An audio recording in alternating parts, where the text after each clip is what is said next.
And paano po 'pag ang nakuhang unit pang one story lang, puwede po ba ipa-second floor 'yon?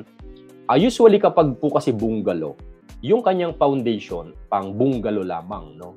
So, ibig sabihin kung magbe-base kayo do'n sa ano niya, ise-second floor niyo, mas mabigat na kasi yung weight no'n 'no, kaya possible na hindi niya kayanin 'no. Kaya mag-ano po kayo, ko-consult po kayo sa engineer. Usually naman papayagan 'yan through time. Kaya lang 'pag row house 'no, especially kapag inner unit, medyo challenge 'no, kasi dikit-dikit 'yan. So, ang space mo lang harap sa kalikod.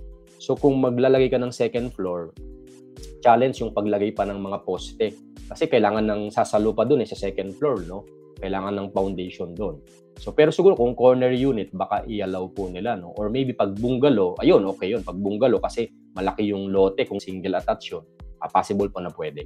So, tatanungin niyo po yung policy ng admin engineering 'no, at, maybe puwedeng sinasabi nila, "Ay hindi pa puwede," pero through time habang tumatagal ina-allow na nila, may mga gano'n pong cases. Especially kung mate-turnover na sa COA yung buong subdivision, wala na yung developer diyan. So, depende na sa pag-uusapan ng HOA kasi siyempre halimbawa sa HOA, kung ano naman yung makakabuti sa halimbawa sa subdivision, yun naman usually ang pag-uusapan do'n kapag may HOA na.